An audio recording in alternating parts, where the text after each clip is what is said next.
Fique por dentro das principais discussões que impactam seus investimentos e das análises de nossos especialistas sobre as movimentações do mercado financeiro. Falando nisso, nosso encontro é toda manhã, logo após a abertura do mercado. Entre nos canais oficiais do Itaú Personalité e envie suas dúvidas sobre recomendação de investimentos.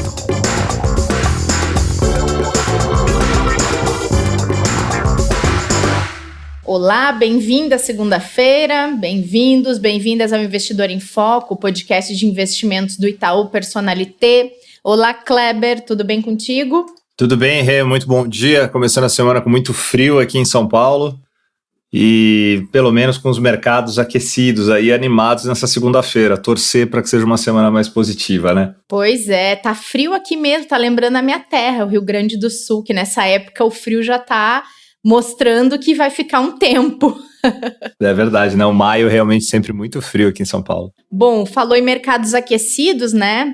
Abre a semana embalado o mercado por Jerome Powell, presidente do Fed, o Banco Central dos Estados Unidos, que voltou a prever tempos difíceis pela frente. A gente já comentou isso na semana passada, de uma outra declaração que ele deu, só que dessa vez, ele falou nesse domingo à noite, mais uma vez, ele complementou com um toque de otimismo, dizendo que a autoridade monetária tem munição suficiente para combater a recessão causada pela pandemia de coronavírus. Isso já repercutiu, né, Kleber? Já repercutiu bem. A gente olha agora os índices futuros lá em Nova York, eles abrem, né? Os índices abrem 10h30 da manhã, nosso horário aqui de Brasília, né?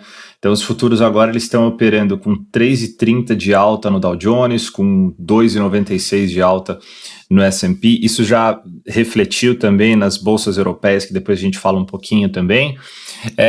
E o que foi muito legal vindo do Powell foi que ele disse que as métricas médicas agora sobre a pandemia são os dados mais importantes, né? Ou seja, acompanhar aquilo que os médicos vão falando do processo realmente para que eles saibam qual o tempo que eles vão precisar suportar ainda a economia e ajudar com os estímulos necessários para esse período de isolamento que eles ainda vão precisar ficar, tá?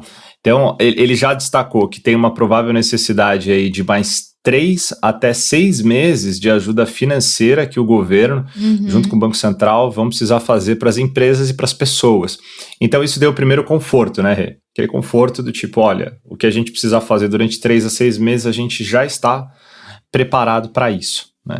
E acho que um destaque que fica, que ele deixou, e foi esse tom de otimismo que você colocou, que ajudou muitos mercados, foi abrindo aspas que ele falou, né? Se a gente for ponderado e cuidadoso sobre como reabrir a economia para que as pessoas possam adotar as medidas de distanciamento social e tentar fazer o que for possível para a gente não ter um novo surto, nesse momento a gente vai ter uma recuperação que poderá começar o mais rápido possível. Essa aliança entre saúde, entre a preocupação com a sociedade, com a economia e com o suporte necessário, foi com que deu esse alívio nesse começo de semana para os investidores. Vamos torcer para que isso se concretize também nas outras pontas que a gente sabe que são importantes, que estão sendo amarradas lá no cenário internacional, como os Estados Unidos em conversas com a China, com a Europa e outras coisas importantes que a gente vem acompanhando. Além, é claro, de vacina, né? Que a gente espera aí ter algum tipo de medicamento, alguma notícia importante saindo. E que maturidade da parte dele, né, Kleber, admitir a importância de levar em conta o que os especialistas, o que a ciência está dizendo, para desenhar como vai ser o destino da economia e da recuperação, né? Ele está fazendo o que muitos especialistas têm indicado, que é pensar coletivamente em todas essas esferas e não isolar a economia do resto dos acontecimentos. Bacana isso, é realmente uma mensagem positiva, não tem como entender diferente, né? Sem dúvida, é tão bacana quanto responsável, né? Exato. Porque ele sabe que se isso não for seguido, você pode ter uma nova onda, uma nova crise de novos infectados, e isso vai alongar mais os isolamentos e naturalmente impacta não só na saúde, como na própria economia. Vai ter que aumentar estímulo, vai ter que aumentar a despesa, vai ter que aumentar déficit. Então, é natural que, além de inteligente, é muito responsável, porque ele sabe que quanto mais postergar o problema, maior vai ficar o buraco financeiro também que eles vão ter que cobrir. Claro. Bom, ainda falando em otimismo de mercados, as atenções também estão voltadas ao encontro virtual que deve ocorrer hoje entre o presidente francês Emmanuel Macron e a primeira-ministra alemã Angela Merkel. Eles vão apresentar iniciativas para a recuperação da Europa, também fortemente impactada pela pandemia. Tem muita expectativa em torno disso? Tá acontecendo, tá? Nesse Já tá momento eles agora. Opa, tô desatualizada.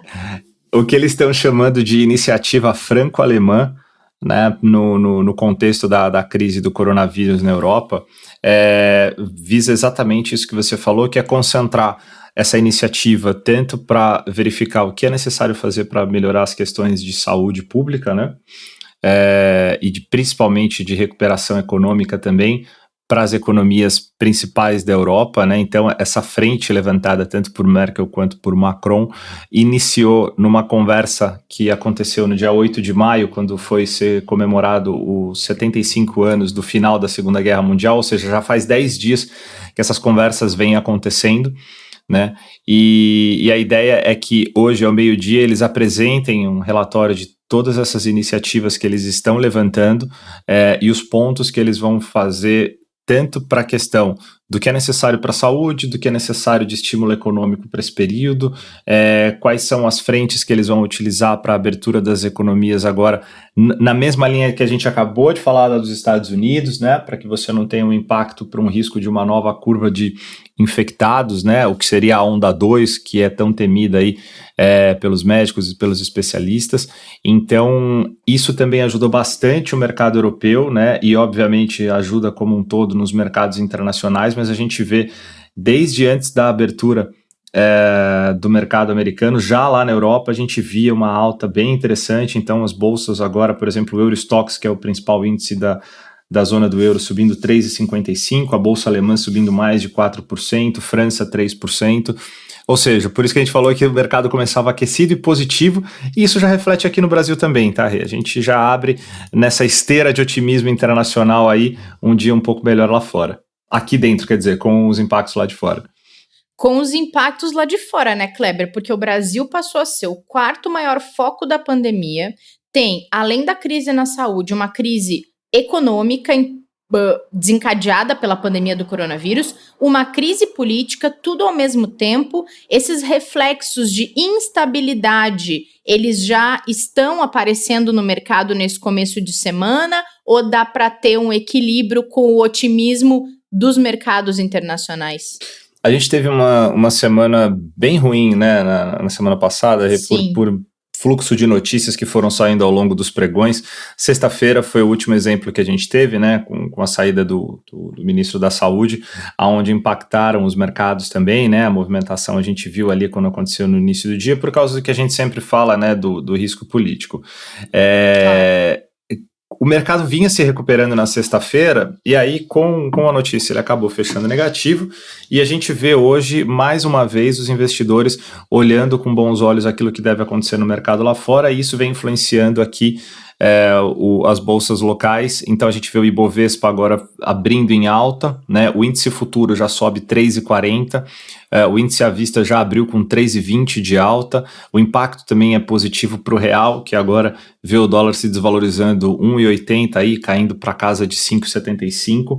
Só que a gente está num momento completamente diferente de tudo aquilo que a gente acabou de falar dos Estados Unidos e Europa, né? A gente está ainda realmente no auge do crescimento da nossa curva de infectados, né? A gente tem uma série de questões a serem resolvidas ligadas a isolamento, se vai ou não ser feito lockdown, de que forma, percentual de pessoas que estão realmente respeitando esses isolamentos para que você não tenha o estouro, né, do sistema de saúde. Já tem dados que colocam que São Paulo tem aproximadamente 90% dos seus leitos, principalmente do sistema público de UTIs já ocupados, né? Sim. A maior parte deles por casos de Covid-19. Então a gente tem aqui uma lição de casa muito importante a ser feita. Deve-se anunciar o novo ministro da Saúde pelos próximos dias, né? A expectativa é que pelo menos a gente tenha o atual general Pazuello como ministro interino por mais uma semana, até que isso seja definido. Então é muito importante que a gente tenha essas definições para que o que a gente vê de melhora do mercado hoje se sustente realmente por fundamentos locais também e não só por um acompanhamento de esteira de otimismo internacional, tá, Rê? Claro.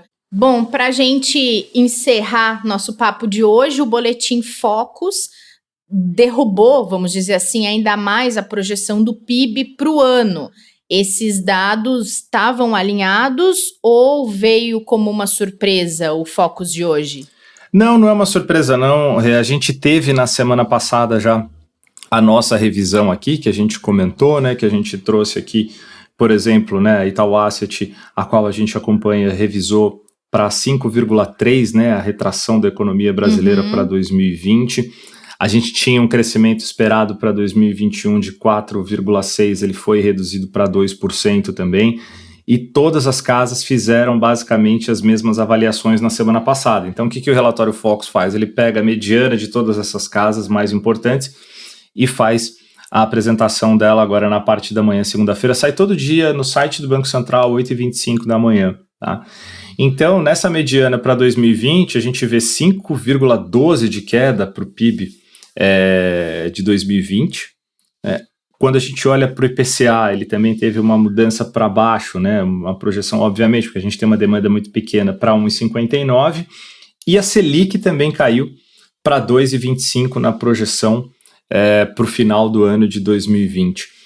Tudo isso é realmente o reflexo daquilo que, aos poucos, os analistas, né, os economistas vão conseguindo medir, só que isso pode mudar, sim, a qualquer momento, principalmente o PIB.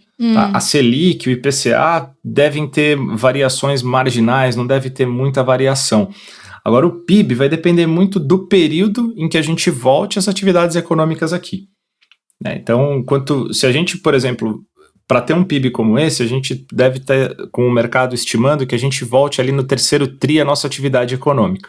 Né? Lá para agosto, provavelmente, a gente deve ter uma retomada da atividade. Se isso posterga para setembro, outubro, as projeções podem ficar cada vez piores, porque você tem uma demora muito maior para voltar com o ritmo normal de trabalho, né? E das companhias, da indústria, do serviço voltando à atividade normal. Menos tempo para recuperação também, né? Também, exatamente. E isso reflete diretamente no ano de 2021, por isso que a gente vem olhando também as mudanças de projeções para 2021, porque se demora mais para você recuperar 2020, o seu ritmo, a sua aceleração no início do ano que vem também é totalmente diferente, né? Claro. Muito bem, Kleber, ficamos por aqui. Amanhã é dia de qual plano, professor? Nos encontramos aqui no Investidor em Foco? Com certeza, vai ser um prazer. A gente tem uma semana cheia com muitos convidados aí, né, Rê? Tem sim. Acompanhem as redes sociais do Itaú Personalité. A gente vai divulgando os episódios do podcast, os nossos convidados. Não percam, tem muito assunto bacana. A gente vai falar um pouco de infraestrutura, também vai falar de Fund of Funds. A gente falou disso um pouquinho no episódio da semana passada, que a gente conversou com o diretor executivo do Itaú, Carlos Constantini. Vamos retomar esse assunto. Ainda tem pela frente falar de dólar, falar de gestão de produtos, tem muita coisa, não percam. E hoje tem live às 5 da tarde no Instagram e no YouTube do Personalité. Nós ficamos por aqui, nos encontramos amanhã. Fiquem bem, fiquem em casa e usem máscara. Até lá! Fique por dentro das principais discussões que impactam seus investimentos e das análises de nossos especialistas sobre as movimentações do mercado financeiro. Falando nisso, nosso encontro é toda manhã, logo após a abertura do mercado. Entre nos canais oficiais do Itaú Personalité e envie suas dúvidas sobre recomendação de investimentos.